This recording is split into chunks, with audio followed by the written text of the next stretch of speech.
Bueno, buenas noches para todos. Antes que nada, agradecer a la Sociedad de Cirugía la posibilidad de presentar por el Departamento de Emergencia en este caso. Como venimos con temas controversiales, bueno, vamos a seguir en la misma línea entonces, pero me toca un buen desafío de intentar abordar este tema que, por cierto, a los cirujanos que cada vez tenemos más acceso a la laparoscopía y que todavía nos mantenemos en las puertas de emergencia, no deja de ser un desafío importante a los próximos, seguramente, años de labor. Entonces, ¿por qué este tema? Y para contestar esta pregunta, digo, más allá de que, obviamente, que no deja de ser un atractivo fundamental el trauma y hacerlo coincidir con el abordaje laparoscópico y con todo lo que implica, en principio, en las dificultades que ha traído, las discusiones que ha traído este tema a la comunidad quirúrgica a nivel mundial. Pero fui a buscar información para actualizar un poco el tema. Organicé la charla en realidad en hacer un pantallazo general de lo que es el trauma y la laparoscopía. Voy a mostrar algunos videos dirigidos a querer resaltar algunos aspectos de la cirugía laparoscópica en el trauma, que ya adelanto que no son todos de la serie que voy a presentar, son videos a manera demostrativa. Luego sí vamos a mostrar el N que tenemos del Hospital de Clínicas, que es de 42 pacientes, en que hicimos un abordaje laparoscópico, y también preferí presentar algunos casos puntuales a la manera de caso clínico rápido, para sobre todo los temas más controversiales. Así que bueno, buscando información, como ven, en los últimos 10 años hice una selección a través de filtros de PubMed, y realmente hay mucha información, más de 1.500 estudios en los últimos 10 años. Por supuesto que habría que seleccionarlos, porque no todos deben tocar directamente este tema. Y después, tocando también el tema trauma penetrante y trauma contuso, no había gran variedad en cuanto al N de trabajos. Sin embargo, todo el mundo sabe en la comunidad quirúrgica que el abordaje laparoscópico está claramente más aceptado en el trauma penetrante. Entonces tenemos que juntar dos problemas: un problema de salud mundial y también de nuestro país, como es el trauma, el politraumatizado, ocupando un lugar de privilegio entre la mortalidad a nivel general y sobre todo a nivel siendo la primera causa en los menores de 44 años, con un montón de años potencialmente perdidos. Y por otro lado, la laparoscopía, que como ya sabemos, todas las generaciones que estamos en actividad, e incluso los que vienen en formación recientemente, ya acceden prácticamente a un nivel de laparoscopía desde el primer día que acceden a la facultad, a la formación, y empiezan a tener cada vez más experiencia y a más corto plazo. Y de la mano del trauma en la laparoscopía, surge que el trauma siempre fue aceptado a mejores cirujanos, más grandes incisiones. Ese era el paradigma habitual del politraumatizado, el enfermo traumático. Eso, la tendencia es que haya ido desapareciendo, y eso viene de la mano con la gran incluso mortalidad que pueden tener el abordaje laparotómico. Entonces, en principio la laparoscopía apareció como una opción para solucionar este tema de la morbilidad y minimizarlo, pero a su vez también, como vamos a ver más adelante en esta diapositiva, no fue tan fácil de aceptarlo. Incluso hasta hoy en día sigue siendo bastante resistido. La mayoría de la bibliografía habla de que los norteamericanos, o sea, los americanos, que son siempre la tendencia, vamos a decir, a nivel mundial, en las innovaciones, siguen mostrando todavía un poco de reticencia, por el tema de justamente de las lesiones que pasan desapercibidas, que tengan falsos negativos, que fue uno de los problemas que tiene este abordaje del abordaje laparoscópico. De la mano de los riesgos que tiene, obviamente que es fundamental el material con que contemos para realizar este tipo de cirugía, que cada vez hay un progreso muy importante en este aspecto, y la curva de aprendizaje que tenemos posibilidades de hacer hoy, sobre todo con modelos que nos permiten entrenarnos antes de llegar a operar a un paciente. Entonces, cuando uno está comenzando, y si bien ya hace más de 10 años que, no sé si 10, pero si no mal recuerdo, más de 5 años, ya se abordó este tema en la Sociedad de Cirugía por otros colegas. Obviamente que fue muy resistido. Imagínense que si va a ser resistido posiblemente hoy, hace 6, 7 años fue un poco más resistido, y todavía debemos considerar que nosotros seguimos en la curva de aprendizaje. Y cuando uno está haciendo la curva de aprendizaje de cualquier técnica quirúrgica nueva, debemos tener en cuenta estos tres pilares: una buena selección de pacientes, un protocolo quirúrgico que sea lo más estandarizado posible, y entrenarnos para poder desarrollar habilidades quirúrgicas avanzadas. Bien, entonces, como sabemos, ¿qué pacientes traumatizados son los que reciben cirugía? Bueno, la gran mayoría, el 90% de los pacientes que requieren cirugía van a ser pacientes portadores de trauma penetrante. Y la cirugía va a quedar reservada a un bajo porcentaje para el trauma cerrado. Como todos saben, con el advenimiento de la calidad de la imagen, de los cuidados intermedios, de los CTI, el manejo conservador en el trauma cerrado ha logrado imponerse, y realmente es la competencia con la cual se ha enfrentado la cirugía, ¿no? Y a su vez, lo que tenemos que destacar es que de este 90% de trauma penetrante, hay un 15% nomás que van a terminar recibiendo un abordaje laparoscópico. Entonces la pregunta que debemos hacernos, y que ya creo que quedó contestada con el comentario anterior, es ¿a quién le vamos a ofrecer el abordaje laparoscópico? Y lo que prácticamente ya no quedan dudas es que el abordaje laparoscópico, con determinadas indicaciones, va a estar predominando en el trauma penetrante, y sigue siendo muy controvertido en el trauma cerrado con indicaciones más precisas, como ya sabemos. Las contraindicaciones al abordaje laparoscópico, como lo sabemos, generalidades, digamos, la estabilidad hemodinámica es una de las contraindicaciones absolutas para realizar el abordaje laparoscópico, y es lo que todo cirujano debe saber. Entonces, de pique ya sabemos que para poder planificar y pensar en este abordaje, el paciente tiene que estar con una hemodinamia estable. Las disfunciones cardiovasculares y periopulmonares ya todos las conocemos por el tema del aumento de la presión intraabdominal, y en caso de traumatismo encefalocraniano grave también, no por el aumento de la presión, sino por la distribución de los gases en el organismo, y la peoría en estos pacientes que tienen un trauma encefalocraniano grave.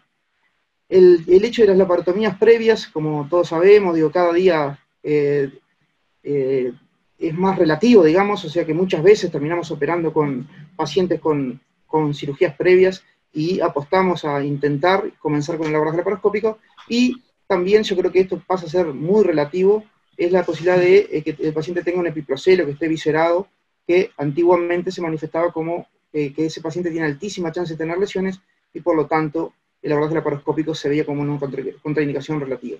Esto simplemente para decir dos palabras, cómo se hacía al inicio. Yo llegué a escuchar a algunos colegas que me contaban de que en el área de reanimación del Hospital de Clínicas se llegó a hacer este tipo de procedimiento. Los pacientes no se llevaban a bloque quirúrgico, se colocaba un trocar y se inspeccionaba la cavidad abdominal. Esto intentaba imitar los comienzos del abordaje laparoscópico, que el gran objetivo que tenía el cirujano que inventó este método era visualizar la cavidad abdominal y descartar o confirmar que hubiera la presencia de sangre. Era exclusivamente diagnóstico. Este método, a su vez, después perdió un poco de relevancia cuando apareció el lavado peritoneal, pero de todas maneras, hoy en día, el abordaje laparoscópico ha aparecido como un gran prometedor, ha en cierta medida mejorado el instrumental, y ha logrado vencer prácticamente estas otras técnicas, ganando lugar en el algoritmo del paciente traumatizado. Entonces tenemos diferentes tipos de laparoscopía, de screening, de diagnóstico y terapéutica, como han sido las diferentes fases desde la experimental hasta ahora, hasta el uso prácticamente diagnóstico terapéutico. De screening, como mencioné al inicio, en principio solamente para descartar líquido dentro del abdomen o sangre dentro del abdomen. También en un momento se utilizó prácticamente y exclusivamente para determinar los pacientes que nos quedaban duda de la penetración en el abdomen, si era penetrante o no. Y automáticamente, hace algunos años atrás, muchos de los cirujanos que están ahora seguramente viendo la presentación o escuchando, estaban casi convencidos de que era entrar a mirar, y si se confirmaba que la herida era penetrante, prácticamente era obligado convertir. Eso ha perdido bastante valor a medida que los cirujanos han ido mejorando desde el punto de vista técnico, y hoy en día, digamos que de acuerdo a la capacidad que tenga el equipo tratante y la disponibilidad de recursos que tengamos, pero claramente deberíamos tener a la laparoscopía como una alternativa diagnóstica y terapéutica. Entonces, en cuanto a la técnica de la abordaje laparoscópica, ¿qué tenemos que hacer? Tenemos que poder seleccionar bien al paciente, tenemos que tener el paciente adecuado, tenemos que tener el material adecuado y tener el cirujano adecuado, y esto tiene que combinarse para que podamos iniciarnos o avanzar en el abordaje laparoscópico en el paciente traumático. Con respecto al paciente, entonces, decimos, ya lo habíamos mencionado, estabilidad hemodinámica es lo fundamental. También puede tener indicación en el trauma de penetración dudosa, y cuando hay sospecha de lesión diafragmática, la indicación también es clara, sobre todo en el sector izquierdo del diafragma. ¿Cuáles son los pasos iniciales que tenemos que contar? Y bueno, habitualmente debemos contar con material e instrumentos adecuados, porque los pasos principales van a ser, habitualmente el paciente es posible que tenga hemoperitoneo, la gran mayoría de los pacientes tienen hemoperitoneo, y muchas veces los pacientes uno les evacúa, les aspira el hemoperitoneo, y luego hace una completa valoración intraabdominal, una buena exploración intraabdominal que tiene que ser sistemática, y muchos de ellos no van a encontrar lesiones, y ese es un punto de discusión. Esos pacientes que solamente le encontramos hemoperitoneo, bueno, obviamente que uno si lo pone con el diario del lunes, digamos, de que eventualmente no le encontramos lesiones y solo evacuamos un hemoperitoneo, ¿qué deberíamos haber hecho con el paciente? Y es una pregunta que nos queda abierta. Muchas veces, dependiendo del tipo de sospecha de lesiones, podemos requerir realizar una movilización o no de determinadas estructuras intraabdominales, y luego, identificada la lesión, tener en cuenta qué tipo de lesión tenemos y hasta dónde tenemos capacidad para poder resolverlo. Los materiales, como están en la foto, son fundamentales. Necesitamos material básico, el estándar, Grasper, Maryland, lo que están viendo ahí, tijera, obviamente, y material un poco más de avanzada, portaagujas, la posibilidad de hacer un punto intracorpóreo por vía laparoscópica hoy es casi que obligada para ser terapéutico, digamos, y hoy en día han aparecido otros instrumentos de más tecnología, los que tienen capacidad de hacer hemostasis de manera más correcta. Entonces, una óptica de 30 grados es obligada. Como sabemos, uno de los fuertes del abordaje laparoscópico justamente es que puede acceder a rincones de la cavidad abdominal que por vía convencional o por vía laparotómica o abierta son dificultosos. Y una de esas zonas anatómicas justamente es el diafragma, por su anatomía, que con esta óptica nos permite hacer una buena exploración. Otro aspecto fundamental que conviene tener en cuenta es tener un buen aspirador. Si tenemos la posibilidad de tener un aspirador de 10 milímetros, sería lo ideal, porque muchas veces nos vamos a encontrar con un hemoperitoneo, un hemoperitoneo que ya puede estar organizado, y tenemos que fragmentar y evacuar coágulos. Entonces los materiales son fundamentales. Con respecto al cirujano adecuado, bueno, ¿quiénes podrían llegar a ser los cirujanos adecuados? Bueno, creo que cualquier cirujano que tenga años de experiencia o un buen manejo de la cirugía en trauma, o sea que años de experiencia haciendo puerta de emergencias y viendo pacientes traumatizados, y a su vez que tenga experiencia en cirugía laparoscópica. Por suerte eso cada vez es más un denominador común, de que los residentes ya prácticamente, como decíamos hoy, desde el primer día que ingresan a la residencia tienen contacto con el abordaje laparoscópico, y a corto, mediano plazo pueden tener una experiencia buena en cirugía laparoscópica. Obviamente que siempre supervisado por gente que esté más capacitada. Entonces, siempre debemos planificar un procedimiento arreglado. Entonces debemos pensar desde el abordaje ya, dónde vamos a colocar los puertos, qué distribución van a tener los puertos.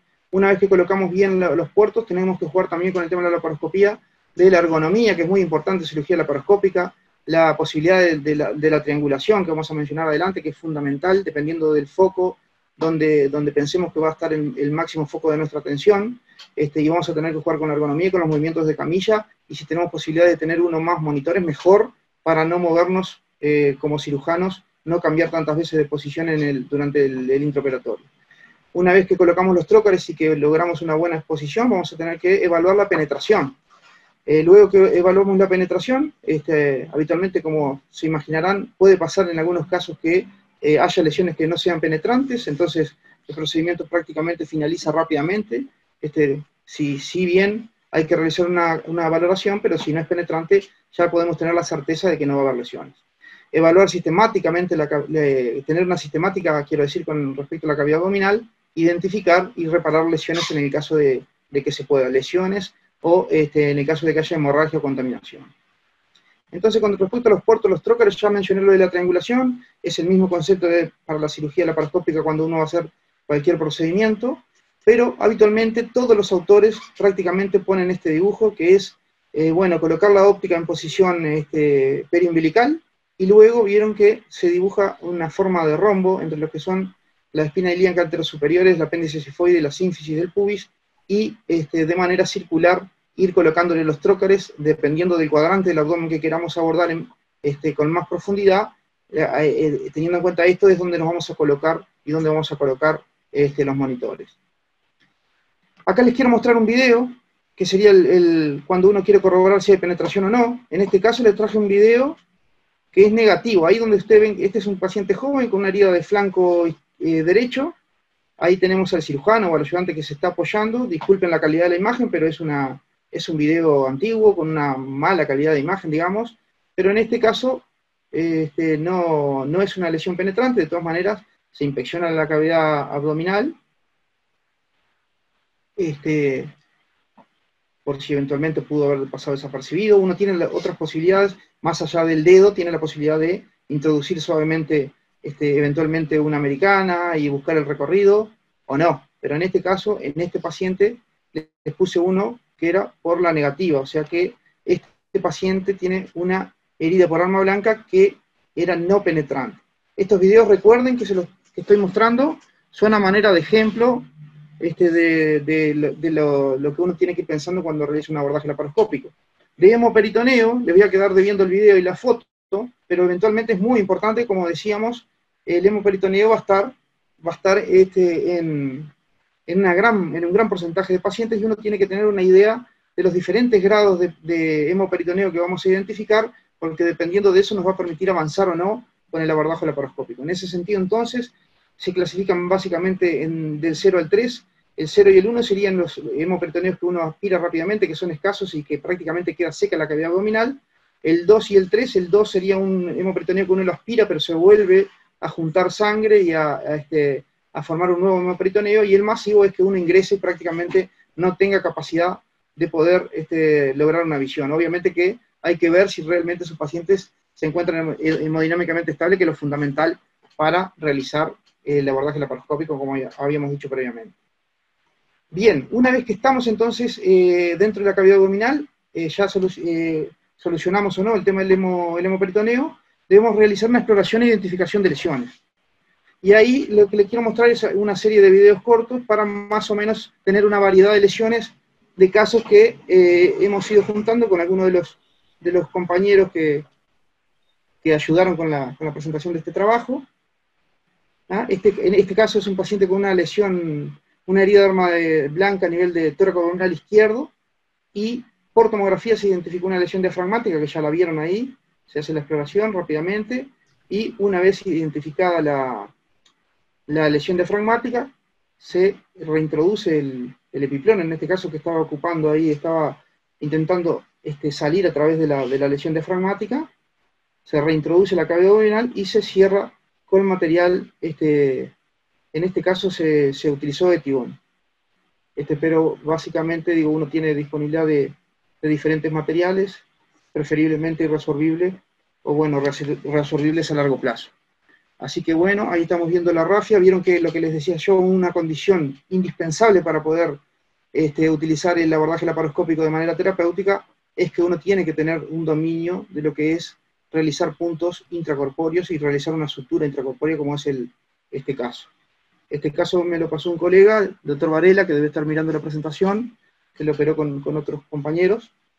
O sea que no entra dentro de la serie, pero a manera de ejemplo, sí me servía mostrarlo.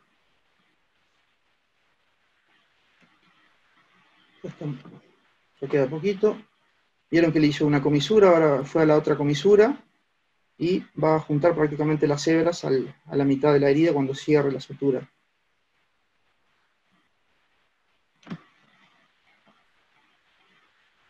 Así que es fundamental entonces en la manera de prepararse para poder manejar esta técnica, tener un buen dominio de la sutura y de los puntos por vía laparoscópica.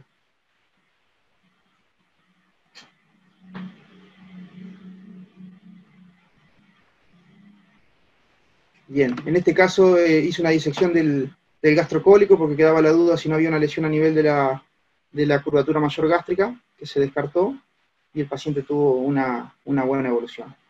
Bien, acá tengo otro video corto también, en este caso es de la doctora Aro, que está acá presente con nosotros y que acaba de presentar. Es una herida diafragmática, en este caso bastante puntiforme. El doctor Folonier me pide que lo mencione también. Es cierto que estaba ayudando a la doctora Aro. Así que bueno, en este caso es una lesión puntiforme y en este caso usaron el V-Lock, un material que se adapta bastante bien también a esta situación de dar puntos en el sector diafragmático. V-Lock. Así que otra situación de hernia, de herida, perdón, diafragmática.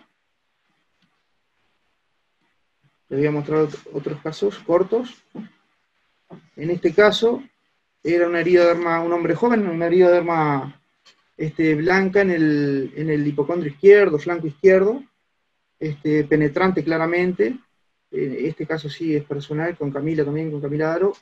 Entramos al paciente, era una herida penetrante claramente, como bien tiene un hematoma grande a nivel gastrocólico. Ahí se ve el hematoma ahí a nivel de la curvatura mayor, prácticamente. Y bueno, la duda ahí, obviamente que fue, más allá de que evacuamos, como vieron, el hemoperitoneo primero, pero nuestro problema ahora era ver qué pasó con ese hematoma y acceder en lo posible a ver bien la trascavidad de los epiplones, que es uno de los inconvenientes que tiene la cirugía laparoscópica. Justamente, el páncreas y el duodeno páncreas es uno de los problemas. En este caso, nuestro problema era más la curvatura mayor, de poder quedarnos tranquilos de que no tuviese lesión y eventualmente ver la trascavidad de los epiplones. Y como ven ahí, se está incidiendo el gastrocólico. Bien, pero logramos una buena visión, como se ve ahí, la cara posterior del estómago. Hubo que hacer hemostasis a nivel del hematoma, se terminó de aspirar el hemoperitoneo, pero lo más importante creo que fue la disección ahí del acceso a la trascavidad de los epiplones, y el paciente anduvo, por suerte, con una buena evolución. Bien, pasamos, perdón, a ver que no les vaya a repetir el video. Sí, este es el mismo, discúlpenme. Acá tenemos otro caso. Este es de los doctores de Molina y Varela, también del Hospital de Clínicas. Es una herida en flanco izquierdo, flanco focelíaca izquierda. Es un paciente, como ven, que está preso, está con custodia, se ve seguramente, y viene con la herida a nivel del flanco focelíaca izquierda. Sí. Ahí se ve mejor. Es más bien a nivel de la focelíaca izquierda, ¿no? Sí, de la focelíaca izquierda. Bien, entonces entra la cavidad abdominal, y lo que van a ver a continuación es ahí la punta del punzante prácticamente atravesando el colon, una herida puntiforme, con escaso líquido ahí a nivel del fondo sacodulas purulento. Ahí ya se ve la presencia de un punto. Ellos habían dado un punto y ahí le estaban completando con otro punto para cerrar la perforación. En este caso entonces la cirugía laparoscópica también pudo ser terapéutica, como en un buen porcentaje de casos cuando uno tiene la suficiente formación y la suficiente habilidad y los materiales acordes para poder realizarlo, obviamente, ¿no? Y las condiciones ideales del paciente para poder admitir este tipo de tratamiento también. Así que bueno, esta es una colorografía por vía laparoscópica. Bien, de lesiones de intestino delgado, la verdad no tenía este video, pero le traje esto a manera de muestra, que sin lugar a dudas que en lesiones puntiformes también se pueden cerrar con puntos laparoscópicos, o sea, se puede hacer un uso de la laparoscopía terapéutica. ¿Cuáles son las zonas problemas de la abordaje laparoscópica? Bueno, la pared posterior del estómago, que ya fue mencionada, el retroperitoneo, sin lugar a dudas, el sector del páncreas y el duodeno, y los grandes vasos con aorta y cava. Esas son las zonas problemas. Ahora bien, ahora sí llegó el momento de mostrarles la serie nuestra del Hospital de Clínicas. Son los últimos 5 años de los pacientes que han sido intervenidos por abordaje laparoscópica en trauma. Entonces decimos que, a manera de introducción, el trauma tiene una importante prevalencia en nuestro medio, y subjetivamente da la impresión de que la violencia civil cada vez está más en aumento, sin lugar a dudas. Casi todos los cirujanos todos los días tenemos la posibilidad de valorar a algún paciente con herida de arma blanca o herida de arma de fuego. También, por otro lado, ya fue claramente mencionado que el abordaje laparoscópico y la experiencia en cirugía laparoscópica es cada vez más notoria, y la idea es ver cuál es la realidad de nuestro medio en los últimos años y del Hospital de Clínicas efectivamente. Entonces, ¿cuál es el objetivo? Analizar la experiencia del abordaje laparoscópico en el paciente con traumatismo abdominal en un hospital universitario. Como material y métodos decimos que es un estudio observacional, descriptivo, retrospectivo de pacientes asistidos en un hospital universitario en el periodo comprendido entre el mes de enero del 2015 y diciembre del 2019, a los cuales se le realizó una laparoscopía diagnóstica y o terapéutica por traumatismo abdominal. Se obtuvieron datos epidemiológicos, tipo de traumatismo, variedad de lesiones, órganos lesionados, tasa de conversión, tratamientos realizados y sus resultados. A manera de resultados, en cuanto a la epidemiología, decimos que hay una clara prevalencia del sexo masculino afectado por la enfermedad traumática, en un 90%, de un N total, como les había mencionado, de 42, 38 pacientes corresponden al sexo masculino, y 4 corresponden al sexo femenino. A su vez los tengo distribuidos dependiendo del tipo de lesiones, pero creo que es la diapositiva que viene. Perdón, está un poquito más adelante. Lo que quise resaltar es que me pareció muy importante a la hora de mirar los números, es la evolución en los últimos años del abordaje laparoscópico. Tienen una coordenada, el N, de 0 a 16, y en la otra coordenada los años, del 2015 hasta el 2019. Y claramente se ve un aumento considerable del número de procedimientos por abordaje laparoscópico a partir del año 2019. O sea que uno debería entender que la tendencia parece ser que va en aumento. Esa es la sensación, por lo menos. Bien, en cuanto a los tipos de lesiones, como le decía, hay un franco predominio de las heridas por arma blanca. Segundo, la posibilidad de trauma contuso, que hayan recibido el tratamiento por vía laparoscópica, como venimos diciendo, y las heridas por arma de fuego, en nuestra serie, solo 2 pacientes. Bien, en cuanto a otros datos epidemiológicos, decimos que la edad promedio del total de la población es 29 años, van pacientes desde los 19 a los 66 años, hombres, la media es de 24 años, con pacientes de 19 a 50 años, y en caso de mujeres, la media es un poco más alta, son 35 años, y van desde los 22 a los 66 años. Esta es una gráfica que intenta mostrar las lesiones distribuidas por el sexo. Prácticamente las curvas son relativamente similares, o sea que claramente lo que predomina son las heridas por arma blanca en el sexo masculino, con ese gran pico. En el sexo masculino hay 4 pacientes con trauma también contuso que fueron tratados por abordaje laparoscópico, y hay una herida de arma de fuego en cada sexo. Y como ven, en el caso del trauma contuso, no hay pacientes mujeres. En cuanto a la topografía de las lesiones por arma blanca, prácticamente todos los cuadrantes del abdomen reciben heridas por arma blanca, pero hay un claro predominio, sobre todo a nivel de mi abdomen izquierdo, y que ahora vamos a ver que también tiene que ver con heridas autoinfligidas, de pacientes que vienen con heridas autoinfligidas. También hay combinaciones de lesiones, como mencioné ahí. Hay hubo 7 lesiones que estaban descritas como dobles, y también están incluidas en este caso las lesiones toracoabdominales, sobre todo si tenían algo a destacar desde el punto de vista abdominal. Los órganos lesionados, el más lesionado en esta serie, aparece el colon con un número de 10. Hay que tener en cuenta que como órgano lesionado yo tomé la víscera, o sea, el órgano hueco del colon, y también su meso. Les digo para que lo tengan en cuenta a la hora de ver los resultados. El hígado con un número de 9, el vaso en 2 oportunidades, el delgado 3 lesiones, el diafragma 3 lesiones, el estómago 1 lesión, que en realidad es un hematoma de la curvatura mayor, el que les mostré. En realidad no tenía lesión penetrante, o sea, no era una herida que perforaba el estómago, pero tenía un hematoma y hubo que hacer hemostasis.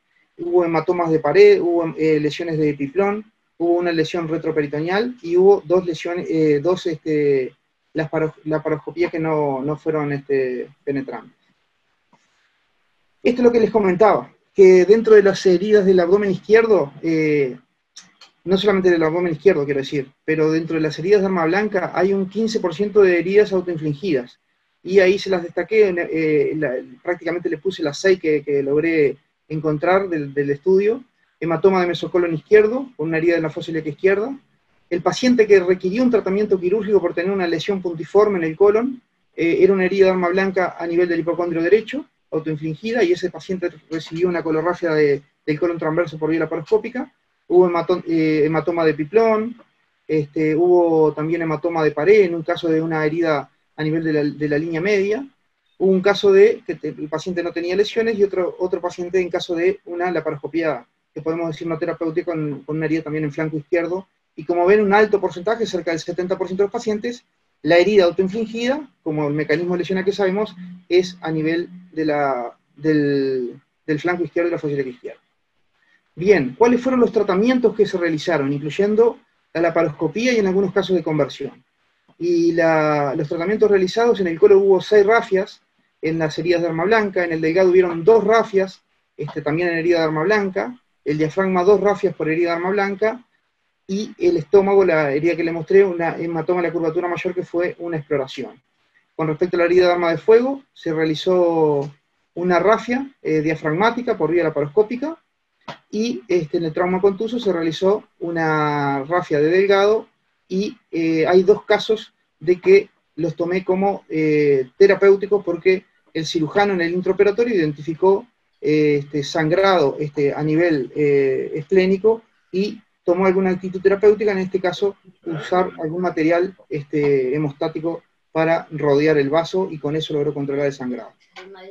Bien, entonces tenemos un máximo de 15 pacientes en que se realizó tratamientos, ya sea por vía laparoscópica o conversión.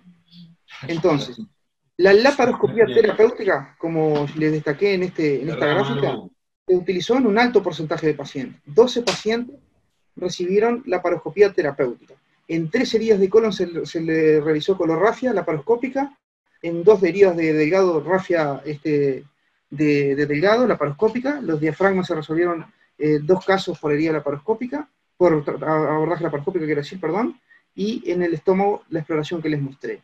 En la herida de arma de fuego, se resolvió por vía laparoscópica, los colegas que lo operaron resolvieron el diafragma por vía laparoscópica, y en el trauma contuso, lo que ya les mencioné, hubo una rafia de asa yeyunal y una hemostasis, 2 hemostasis, que también los que le comenté se realizaron por vía laparoscópica. O sea que, como ven, la laparoscopía terminó siendo terapéutica en un alto porcentaje de casos. Pero claro, le tenemos que también restar los casos de conversión. Los casos de conversión, en realidad, en las heridas de arma blanca hubo una conversión por un hematoma retroperitoneal, que claramente los cirujanos dejan constancia de que encuentran un hematoma en una herida de arma blanca retroperitoneal y convierten para realizar una correcta exploración de retroperitoneo. Hubo hematoma del mesosigmoide que dejaba dudas si podía estar o no lesionado, lo cual motivó a los cirujanos también a realizar la conversión. Y hubo también a nivel de cirugía laparoscópica conversión en un hematoma que presentó además una lesión de mesocolon transverso, en el cual se le realizó una rafia, un hematoma y lesión en el colon descendente, que una vez convertido también se le realizó rafia. En los heridos de arma de fuego, la segunda paciente, más allá de la que les conté de la herida tóraco-abdominal izquierda que le hicieron rafia diafragmática, esta es la otra paciente, que se presentaba con una herida por arma de fuego, con una herida que aparece en la descripción, como una herida, una puerta de entrada a nivel periumbilical y salida en la pared anterolateral del abdomen derecho. Era una herida tangencial en la cual se hizo la laparoscopía, pero el paciente presentaba, era penetrante la herida, tenía un hematoma del mesocolon, y los cirujanos decidieron convertir para asegurarse de que no había lesión a nivel colónico o del mesocolon. Y en el trauma contuso también hubo una conversión, un estallido de asa yeyunal, en el cual se realizó resección y anastomosis. Entonces, en el 14% de los pacientes hubo conversión. Cuando se convirtió, en el 50% de los casos fue para resolver un problema, o sea, fue terapéutica. Hay, como ven, 3 casos que solamente requirió una buena exploración por vía laparotómica, que se sintieron más seguros el equipo de cirujanos que estaba operando. La víscera hueca, como ustedes ven, es la que da más problemas, esa es la impresión, viendo estos resultados. En el 83% se convirtió, ya sea o para reparar una víscera hueca, o por duda de que había lesiones en una víscera hueca, o en el meso de la víscera hueca. Y el retroperitoneo, el caso que hubo, creo que correctamente fue convertido para lograr una buena exploración. Las causas de conversión, entonces, El problema del retroperitoneo por la laparoscopía ya está descrito, se sabe que es un inconveniente y que las heridas por arma blanca hay que asegurarse de que no pase desapercibida una lesión de tal gravedad. En la sospecha de lesión de víscera hueca, que es lo que acabo de mencionar, porque muchas veces no es porque haya una lesión confirmada, sino porque haya hematoma en la unión del meso con el órgano directamente con la víscera hueca, o también puede pasar de que uno tenga el inconveniente técnico de, como decíamos, no poder realizar una terapéutica puntos por vía laparoscópica y sea necesario convertir, o la entidad de la lesión amerite que uno deba convertir. Como ven, no hubo prácticamente conversiones en víscera maciza, o sea que el hígado y el vaso, habitualmente, lo que ya mencionó Fernando en el comentario anterior, pero digo, habitualmente las lesiones hepáticas, había un montón de laceraciones y sin embargo, prácticamente no hubo que utilizar la cirugía laparoscópica como terapéutico, y tampoco hubo necesidad de conversión. Y bueno, en esta corta serie también las heridas de arma de fuego tienen un 50% de conversión. Los índices son altísimos de conversión en la herida por arma de fuego. Complicaciones. Si bien no dice el detalle de las complicaciones, pero básicamente lo más importante, no se registró mortalidad en esta serie, no hubo reintervenciones por fallas del tratamiento, o sea que todos aspectos muy importantes, no hubo lesiones desapercibidas tampoco, y sí se registró una complicación mayor que, por suerte, se pudo resolver a través de tratamiento mini-invasivo, como les voy a mostrar el caso rápidamente. Este paciente forma parte de la serie, es un paciente de sexo masculino, 43 años, ven el abdomen del paciente, tiene una mediana sifopúbica, tiene un McBurney o una transversa mediana, transversa a nivel de derecho, quiero decir, del abdomen, o sea que es un paciente multioperado, una herida de arma en flanco derecho, que se le hace una laparoscopía que no evidencia lesiones, pero sí los cirujanos dejan en claro que me dio la impresión que no se habían quedado tan conformes con la exploración, porque el paciente presentaba muchas adherencias, pero claro, lo que pudieron ver y hasta donde tuvieron acceso, no identificaron nada que les llamara la atención, no había líquido libre, no había contenido intestinal, había un escaso hemoperitoneo, y por lo tanto finalizaron el procedimiento sin lesiones. En el postoperatorio inmediato, a los días, el paciente persistía con dolor a nivel del hipocondrio derecho y sensación febril, elementos infecciosos, se hace esa tomografía y se ve esa colección ahí con un nivel líquido y de gas, y en este caso, por suerte, se resuelve a través de drenaje percutáneo. Se funciona, como ven el paciente a la derecha, y lo que tenía era un biloma traumático que se resolvió con tratamiento mini-invasivo. Bien, entonces llegamos a la última etapa, lo que le quería mostrar que son realmente los casos más controvertidos. Entonces, son los casos que le quería mostrarle puntualmente de arma de fuego y trauma contuso. En las heridas de arma de fuego, este es el caso 1, o sea, que tiene los titulares, digamos, del paciente, ¿no? Es un paciente de sexo masculino, 24 años, herida por arma de fuego tórax abdominal izquierdo, el paciente estaba estable con esta tomografía. Tenía un neumotórax izquierdo que se drenó, y claramente un trayecto a nivel de la región tórax abdominal con un hematoma esplénico, con algo de líquido libre periesplénico, y como ven el proyectil prácticamente a nivel del dorso, atravesó el sector del retroperitoneo, pero lateral, y frente a la sospecha de herida diafragmática se le hace una laparoscopía a este paciente, y es el paciente que les mostré de la casuística que se realiza rafia por vía laparoscópica. El caso 2 es una paciente de sexo femenino, 66 años, herida de arma de fuego, la que le conté también, con orificio de entrada periumbilical derecho, orificio de salida en la pared lateral del abdomen, tenía un trayecto tangencial, la paciente tenía un dolor abdominal difuso, lo que llevó a los pacientes al equipo quirúrgico a hacer una laparoscopía exploradora. Se encuentran con hemoperitoneo, hematoma de colon y mesocolon transverso, y lo que convierten, realizan una toilette peritoneal del hematoma. Y como les puse abajo, en este caso hubo conversión para descartar lesiones a nivel del colon.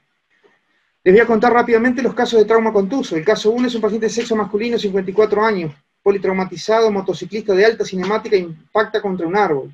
Ingresa al CTI por problemas neurológicos, o sea, es catalogado como politraumatizado grave. A las 24 horas figura claramente en la historia clínica que es llamado el equipo de urgencia de cirugía, porque el paciente tenía un empeoramiento de su situación clínica, tenía acidosis, lactato alto, dolor abdominal y aumento de la pía. Y entonces, esta es la tomografía del paciente.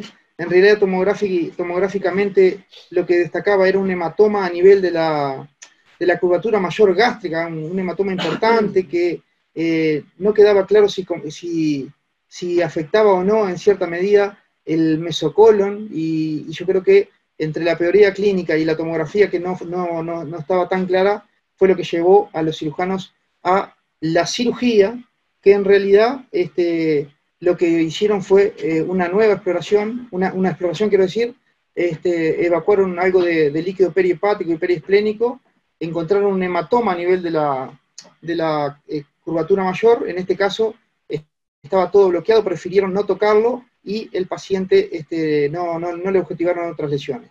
El paciente de todas maneras después presenta una buena evolución. No quiere decir que haya sido o no por el procedimiento, pero el paciente presenta una buena evolución. El caso de eso es un paciente de sexo masculino, 30 años, traumatismo cerrado de abdomen, tiene una ecografía de abdomen. Disculpen que estos casos, hay 3 casos que no disponemos de tomografía porque fue un momento de que se perdió toda la información, de unos meses que se perdió la información en el hospital de clínicas, pero sí figuraban los informes. Este paciente de 30 años, traumatismo cerrado de abdomen, eco de abdomen con moderada cantidad de líquido libre perihepático y periesplénico, y la tomografía computada, 2 lesiones hipodensas lineales a nivel de los tercios superior y medio del vaso en relación a la laceración esplénica, importante cantidad de líquido libre intraabdominal difuso. Y estamos acá con, este fue el paciente de ustedes, Follonier, el paciente del doctor Follonier con la doctora Aro, que además de lo que nos contaba la tomografía, realmente ellos me transmiten que el paciente se presentaba con un dolor difuso que dejaba duda si no tenía irritación peritoneal. En suma, el paciente, los que están viendo las fotos, encuentran una laceración esplénica con coágulos a su alrededor, se hizo una evacuación parcial de ese hemoperitoneo organizado que tenía el paciente, se le colocó, se le rodeó prácticamente el sector del hematoma con un surgicel, y se dejó un drenaje pegado a la zona problema. El paciente presentó una buena evolución. El caso número 3 es un paciente de sexo masculino de 29 años, politraumatizado, también de alta cinemática, una tomografía que lo que figura es un hemoperitoneo difuso. El equipo quirúrgico ingresa, él se encuentra con un hematoma del mesocolon transverso, con un desgarro del epiplón mayor, se le solucionó el tema de hemostáticos del epiplón, se le completó la hemostasis y la autopsia peritoneal, y todos estos pacientes tuvieron una buena evolución.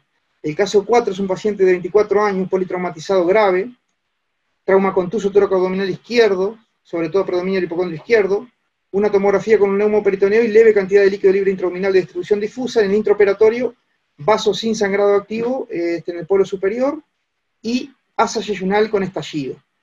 El paciente se convirtió, obviamente, por encontrarse con esta lesión digestiva, y se realizó una rafia de asa yeyunal proximal. Y el último caso es un paciente de sexo masculino, 24 años, motociclista, trauma contuso hipocondrio izquierdo, dado de alta en el lugar del siniestro por la unidad de emergencia móvil. En la evolución del paciente refiere dolor abdominal intenso y síndrome neurovegetativo. La tomografía ve laceración con hematoma esplénico con fuga de contraste, líquido libre intraabdominal. El paciente se encuentra estable, por lo tanto, el equipo de cirujanos dice laparoscopía exploradora. Se encuentra con un hemoperitoneo, hematoma esplénico sin sangrado activo, hemoperitoneo moderado, hematoma del meso sigmoide pero sin lesiones y sin otras lesiones. Entonces, vamos a las conclusiones para finalizar. El abordaje laparoscópico parece ser una alternativa en el paciente traumatizado, claramente por lo que expusimos y por la bibliografía que revisamos. Es muy importante la experiencia en la cirugía laparoscópica y el manejo del paciente traumatizado. Puede ser diagnóstica y eventualmente terapéutica en un muy buen porcentaje de casos, como mostramos en nuestra casuística. Tiene clara predominancia del abordaje laparoscópico en el trauma penetrante, y eso es concordante con todos los trabajos a nivel internacional, y es lo más aceptado, por cierto. Es una técnica segura, con bajo índice de lesiones desapercibidas. Todo el temor que hubo al principio, al inicio de la década del 70 sobre todo, parece de a poquito, bueno, ir logrando cada vez más aceptación, y eventualmente puede ser una buena herramienta si es bien utilizada. Es fundamental una buena selección de pacientes, ni hablar cuando uno recién está empezando con este procedimiento y queriendo tener la seguridad con el procedimiento. Evita la morbilidad de muchas laparotomías en blanco. Muchos de esos pacientes que uno evacúa el hemoperitoneo y no encuentra lesiones, que lo podríamos catalogar como laparoscopías no terapéuticas. Y sí, creo que sigue siendo controvertido en el caso de trauma contuso.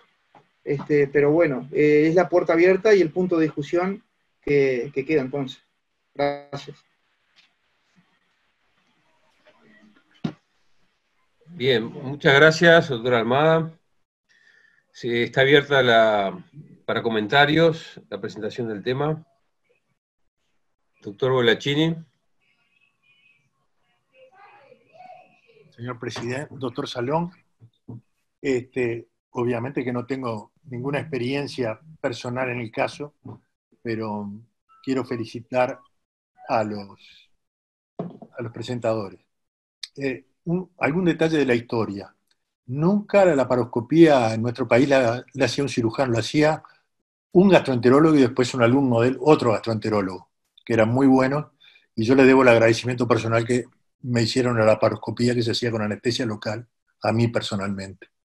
O sea que tengo la cicatriz, pero era sobre todo diagnóstica, o todo diagnóstica.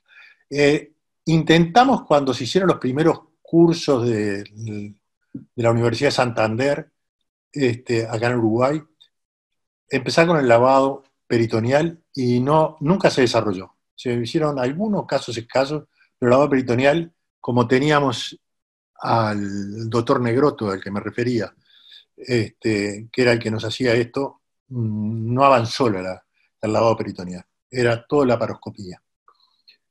Y lo hacíamos sobre todo en el abdomen agudo, no traumático, y en el trauma contuso, cuando podíamos disponer de su experiencia, que no era siempre. Obviamente que el retroperitoneo era tierra cerrada para la laparoscopía, porque no tenían posibilidad de ver, y además porque hasta en cirugía abierta he visto fallar la exploración. Pero me gustaría hacer porque no me puedo quedar callado, referido a la presentación anterior, cuando escuché lo de la ventana pericárdica. Yo hice una residencia en cirugía cardiotorácica de 2 años en Canadá y tengo una experiencia en la esternotomía. Eh, la fisiopatología del peritoneo es la clave, del pericardio es la clave. Es la protección del corazón, pero es la que mantiene la presión arterial cuando hay una herida antes del taponamiento. En el espacio que hay entre la herida y el taponamiento, el pericardio es protector. Si uno abre un pericardio en esa etapa y tiene una herida importante, el enfermo se defonda y se muere antes de llegar a sala de operación. La, la ventana pericárdica además no permite dominar una herida cardíaca. Es algo que sirve para otras cosas, pero no en las heridas agudas, salvo en los lugares donde obviamente el cirujano está sobrepasado por un volumen tan importante de heridos que actúa como no se actúa en nuestro país, donde los cirujanos y los heridos estamos en una proporción mucho más favorable. Este, porque las heridas cardíacas no se pueden tratar por la ventana pericárdica y además no se puede movilizar el corazón desde abajo para tocar la cara anterior, la cara posterior. Y ese es el problema también de la esternotomía. La esternotomía sirve si uno tiene cerca la máquina corazón-pulmón y preparada, porque entonces sí, uno puede hacer una cateterización de la aorta, de la aurícula y manejar con bypass, con máquina el paciente. Pero si no, es un problema la esternotomía. Es más lenta, hay que ser cuidadoso y no permite, cuando uno está sin máquina, trabajar en la cara posterior, porque cuando uno moviliza el corazón entra en paro, porque dobla la cava y no le deja retornar la sangre. Así que yo en la urgencia no recomendaría nunca usar una esternotomía, salvo el caso que mostró la doctora Carbón, que habló de herida de arma blanca de cara anterior. En fin, en ese caso uno puede manejar una esternotomía, pero cualquier cirujano general va a manejar mucho más lenta una esternotomía que una toracotomía anterolateral. Sino que lo diga el doctor Del Bene que está mirando por ahí. Muchas gracias. Muchas gracias, doctor Bolachini. ¿Algún otro comentario?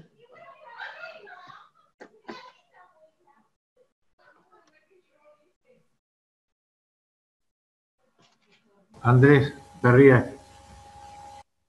Adelante. Buenas noches para todos. Primero me pareció excelente el trabajo de la laparoscopía diagnóstica. Creo que cubrieron todos los aspectos, plantearon las dudas más importantes. Y como todo en cirugía, el equilibrio siempre es difícil de establecer. La selección de los pacientes a veces es lo más importante. Y la experiencia permite a veces ir acertando más en qué casos hacer la parte diagnóstica y no. Y las consideraciones finales me parecieron también todas muy adecuadas. Me gustaría hacer algunas precisiones y justo voy a corregir al doctor Bogliacchini, porque él conoce una parte de la historia, pero no toda. En realidad, en el Uruguay había muy pocos gastroenterólogos que hacían laparoscopía. Y el que introdujo la fibrolaparoscopía, porque se hacía antes con luz caliente y con bomba de insuflación a mano. El que introdujo la fibrolaparoscopía en Uruguay fue el doctor Luis Piñeiro Garese, el padre de Luis Piñeiro, profesor de neumología, y de Alberto Piñeiro, el cirujano. Él empezó a hacer fibrolaparoscopía, pero no la hacía en el ambiente académico, por eso no lo conocía. Él le enseñó a Alberto Piñeiro me enseñó a mí, y durante más de 15 años hicimos la laparoscopía diagnóstica a ojo, porque no existía la cámara de televisión, e insuflando aire, y con anestesia local, como tú decías.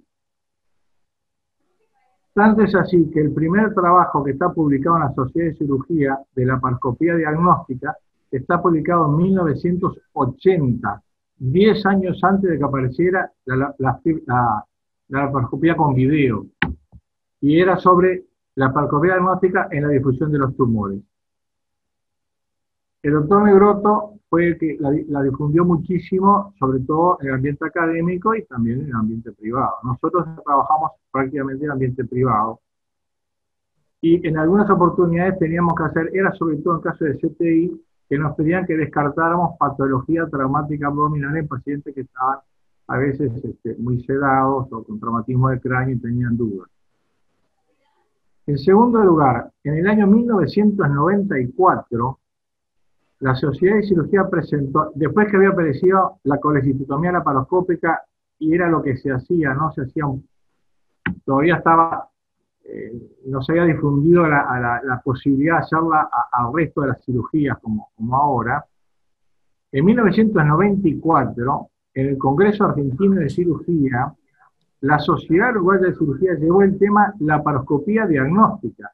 Esa mesa la dirigió el doctor Gómez Fossati y participaron el doctor Alberto Piñeiro, Enrique Fole, Jules Aliburi y yo. Y el tema que yo expuse fue la laparoscopía diagnóstica en el traumatizado. Porque los argentinos no tenían idea de desarrollar la laparoscopía diagnóstica porque no tenían experiencia como la que teníamos nosotros. O sea que el tema es mucho anterior casi al surgimiento de la videolaparoscopía, y obviamente con la videolaparoscopía se pudo hacer de manera diferente. Y con la posibilidad actual de solucionar las cosas por vía laparoscópica es de doble valor, porque si las lesiones son solucionables, es más fácil hacerlo con menos traumatismo para el paciente. Por otra parte, cuando yo era grado 4 en el servicio, en el departamento de emergencia hospital de clínicas, llevamos un trabajo con 2 casos personales míos, pero iba como de la cátedra al Congreso de Cirugía de Urgencia y Cirugía de Medicina de Urgencia, creo que era el 12º en Carlos Paz, en donde yo presenté el tema del tratamiento laparoscópico en la rotura de vasos, porque había tenido en esos días una rotura de vasos, 2 roturas de vasos, una que lavándolo el hemoperitoneo se solucionó y se hizo un tratamiento conservador, y el otro que llevaba varios días de evolución con grandes problemas, con un enorme hemoperitoneo, que hicimos lo mismo y los 2 marcharon muy bien. Es decir que la laparoscopía diagnóstica en el traumatizado o en el herido, seleccionando bien los pacientes, es de gran utilidad. Y máxime ahora, porque fíjense que yo estoy hablando, y desde que nosotros empezamos a hacer la laparoscopía diagnóstica, ya pasaron 40 años. Y desde que nosotros fuimos al Congreso Argentino a presentar el tema, casi 30 años. Es decir que es bueno a veces conocer la historia porque no se parte de cero, se parte de cosas que a mucha gente le dio trabajo hacerlas y que fue creando, digamos, jurisprudencia, como dicen los abogados, para poder tomar decisiones ahora. Y la posibilidad actual de, aparte de ser diagnóstica, poder ser terapéutica es de un enorme valor, fundamentalmente para los pacientes, por las agresiones menores. Nada más, muchas gracias. Muchas gracias, doctor Pereira. ¿Algún otro comentario? Doctor Olivera.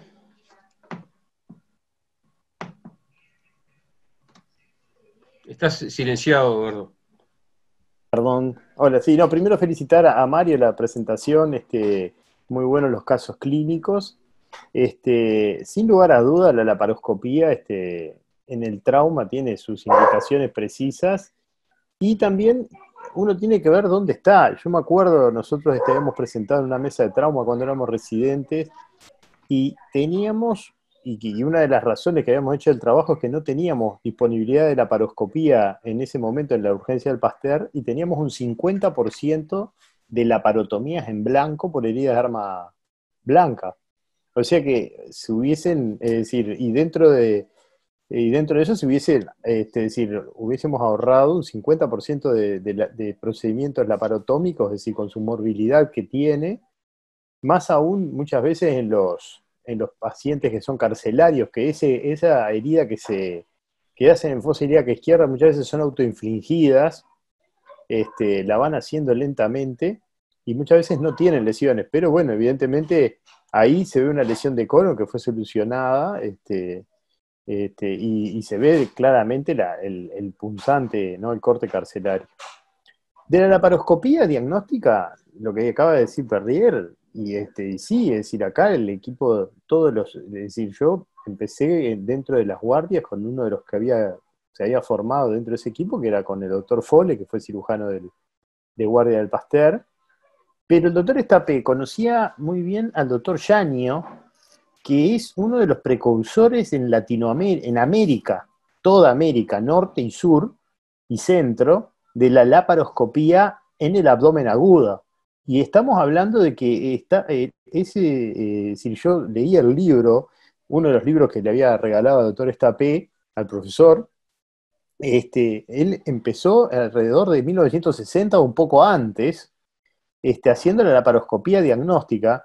Nos contaba Estapé que él la hacía no en el hospital, en la casa de los pacientes.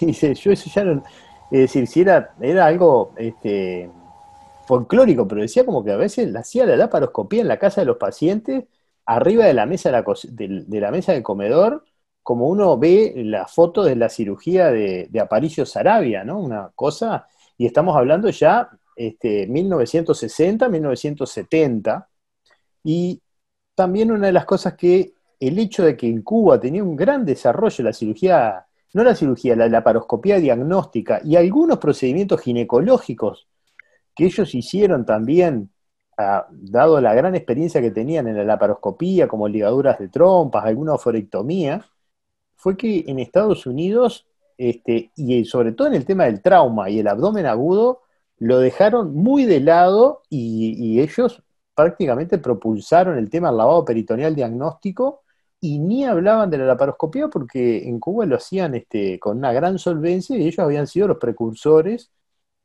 Y bueno, eso eran lo que muchas veces se discutía o se hablaba en los corrillos cuando se presentaba algún tema de trauma por americanos y se preguntaba sobre el tema de la laparoscopía. Con las heridas de arma blanca, yo creo que sin lugar a dudas, y primero que nada, el paciente estable, al igual que el tema del abordaje del retroperitoneo, también el abordaje anterior requieren de un paciente que esté estable. Sin lugar a dudas, si el paciente tiene una herida de arma blanca y está inestable y uno sospecha una herida vascular, evidentemente, primero que va a tener una gran cantidad de sangre, el dominio vascular va a ser muy difícil, por lo cual estaría totalmente, en lo que a mí respecta, contraindicado. Y sí, es decir, el tema del sangrado es sin duda el gran enemigo de la laparoscopía, porque al no poderlo controlar se va la luz, sangra, difícil los aspiradores, no es lo mismo utilizar la mano, que es lo primero que uno utiliza cuando hay un sangrado para realizar la hemostasis, una compresa y mano, por lo cual ese sería el tema. Con respecto a la herida de bala, ahí también el problema de la herida de bala que puede presentar múltiples heridas dependiendo del trayecto, y a veces, si bien también pueden pasar desapercibidas las heridas por una laparotomía, por una cirugía laparoscópica requiere muchos movimientos de la mesa y mirar en múltiples posiciones, con lo cual también se hace muy complicado todo su abordaje.